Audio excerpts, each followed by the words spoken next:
moi, c'est vraiment le premier mot, une découverte très impressionnante. Tout d'abord, en fait, l'université numérique Cheikh Hamidou Kane n'était pas en fait sur mon radar en termes d'université sénégalaise, mais notre première rencontre, qui est effectivement liée au hasard avec le séminaire 2024 INEADEC qui s'est tenu sur le droit économique en mai, m'a ouvert les yeux sur l'université numérique. Et donc aujourd'hui, donc en juillet, quelques mois plus tard, on est ici et on se rend compte de ce que ça représente en termes de faculté, en termes d'étudiants, en termes aussi de savoir, de compétences, à la fois sur le contenu et sur la technologie, la technique. Et je dois avouer que pour moi, c'est vraiment, ça m'a ouvert les yeux sur un partenaire potentiel, on l'espère, important pour les années à venir. Il est important de dire dans ce cadre-là qu'en termes de formalisation des coopérations universitaires, la compétence en Belgique, elle est au niveau des communautés linguistiques et en l'occurrence de Wallonie-Bruxelles International et de mon collègue Jean-François Pacula.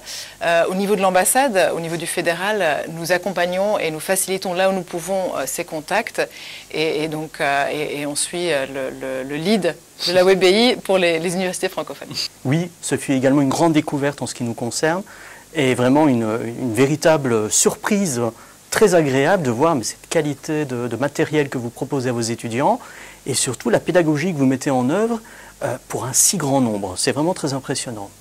Dès lors, pour répondre à votre question, oui, effectivement, la Fédération Wallonie-Bruxelles développe des partenariats entre universités, entre autres. Je pense à des mobilités, à des partenariats de recherche, à des partenariats où on évoquait ensemble de colloques ou des masters communs, ce genre de partenariat tout à fait concret.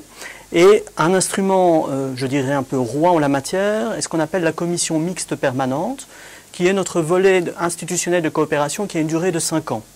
Or, il se fait que l'actuel vient à échéance en 2025.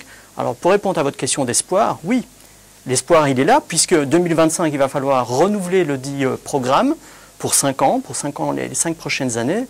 Et j'espère et je compte bien pouvoir voir des partenariats très concrets entre votre université et les nôtres dans le cadre de cette CMP. J'ajoute également que les universités, également entre elles, peuvent tout à fait nouer des accords de coopération. On a évoqué peut-être des masters, notamment en termes d'agriculture numérique, par exemple. Des contacts vont être pris avec les universités chez nous, et qui pourront alors se rapprocher de la vôtre pour nouer, si elles le souhaitent, une coopération directe, interuniversitaire entre vous et elles. Ce point a été évoqué lorsqu'on a parlé de services à la communauté. Et il se fait que dans d'autres universités que j'ai déjà eu l'occasion de visiter ici au Sénégal, ces services à la communauté ont généralement un ancrage local. C'est-à-dire que c'est autour de l'université que le service se développe. Le service d'aide vraiment aux communautés immédiatement voisines, je dirais, là où l'université est implantée. Vous êtes implanté un peu partout, ce qui démultiplie, selon moi, les possibilités, évidemment, de connexion avec des communautés locales. Or, chez nous, en Belgique, eh bien, le niveau local, il est habilement servi par les communes, les municipalités, si vous préférez. Alors, je pense qu'en effet, dans ce cadre, service à la communauté, ancrage local, je crois que l'échelon local et les communes chez nous pourraient jouer un rôle tout à fait efficient en la matière.